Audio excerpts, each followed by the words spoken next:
Hi everyone, Aaron here for Zollotech, and the new 2019 iPad is finally out. It is a replacement for last year's model and gives us a little bit bigger display, but keeps that same low price. It's $329 for 32 gigabytes of storage, or $429 for 128 gigabytes of storage.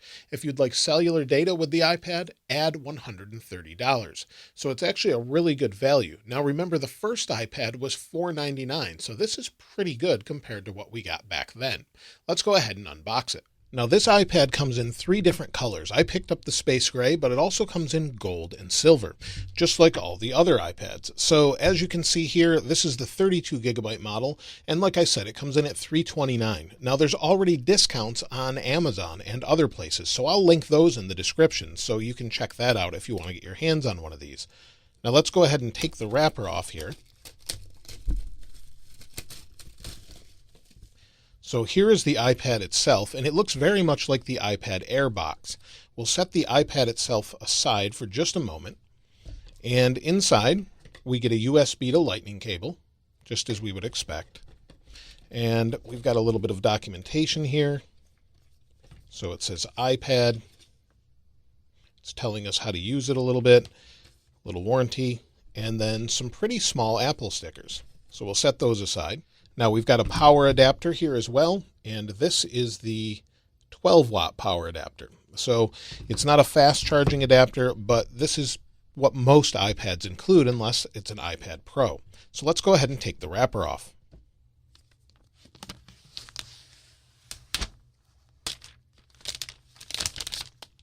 Now this space gray looks a little bit darker than we normally see.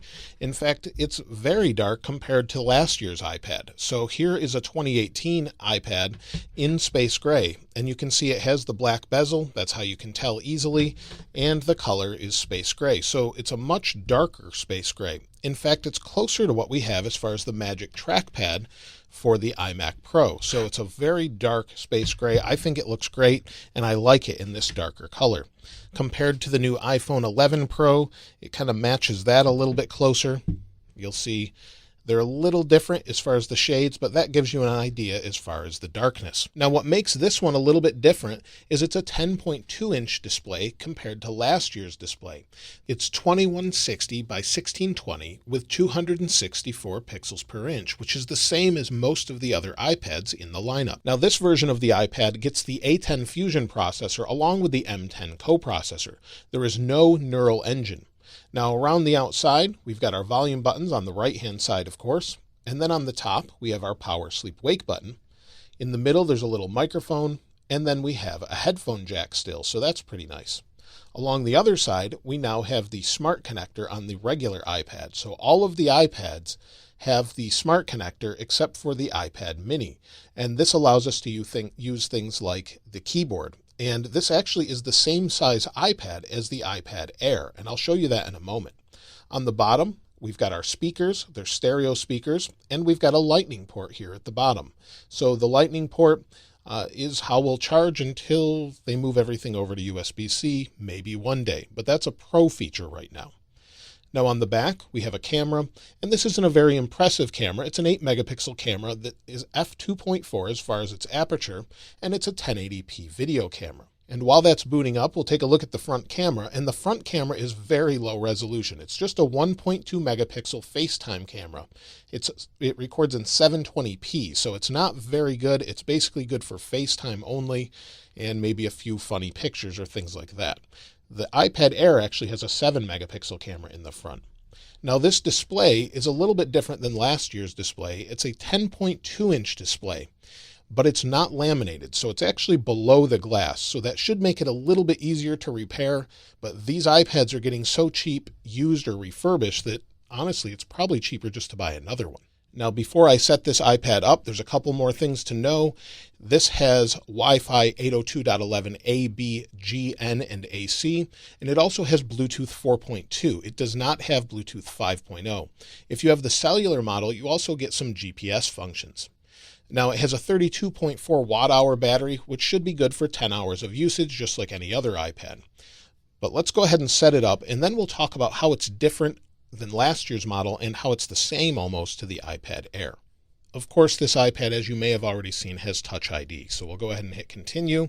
I'll set up Touch ID. Now that the new iPad has been set up, let's talk about how it's a little bit different than last year's model. The main thing really is just the size of the display. So you'll see here's the old model, the 2018 iPad, and this iPad has a 9.7-inch display. The new one has a 10.2-inch. Everything else is very similar, and it's just a little bit bigger. But the nice thing is it's the same size basically as the new iPad Air. So let me show you that.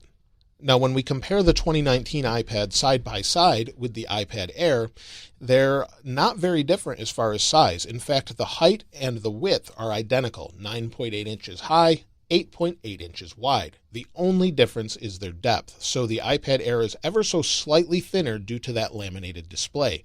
Now, the display is 10.5 inches on the iPad Air, but it's 10.2 on the 2019 iPad. Also, the iPad Air is laminated, so you've got that, and you've also got that anti-reflective coating. So let me show you what that is.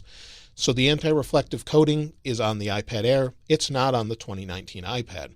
We can see the ceiling tiles here a little bit in the 2019 iPad, where you can't see them on the iPad Air. So that is a slight difference. We'll put these together, and the thickness is ever so slightly different. The iPad Air is 6.1 millimeters, whereas the iPad from 2019 is 7.5 millimeters. So there's not much of a difference as far as the actual thickness.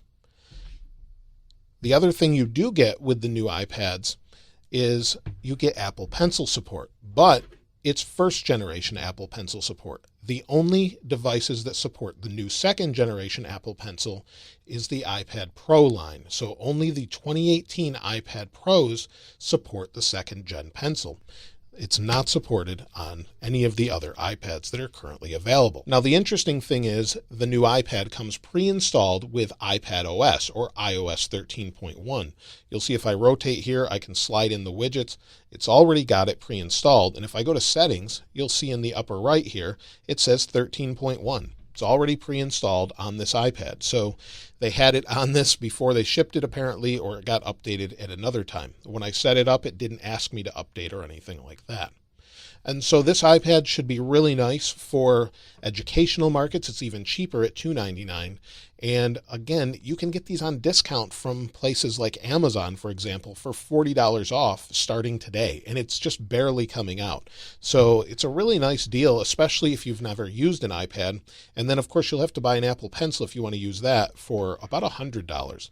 But it's still a great Apple Pencil. You just have to pair it through the bottom and then charge it this way as well. So we'll wait for this just a second here. We'll pair the Apple Pencil, and we should be good to go here. So let's see if it works. There we go. So now the Apple Pencil is working. So if you want to use this device with an Apple Pencil, an Apple Arcade, or for education, I think it's a great deal for what you're getting. The original iPad was about $500. Now you're getting something years ahead, much faster and much more capable for $329 or $429. The software so far feels nice and fast. It did lock up for me in settings once, so I had to reset it.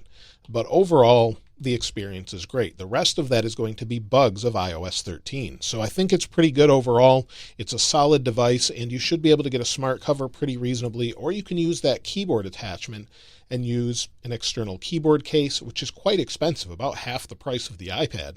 But if you already have one on another device, you can share them as well. That's it for the 2019 iPad. I'd love to hear what you have to say about it in the comments below. Would you pick one of these up? I think they're a great deal for someone that's never had an iPad, maybe wants to upgrade to an iPad but not spend a ton of money on one of the Pro or the Air devices. But let me know what you think about it in the comments below.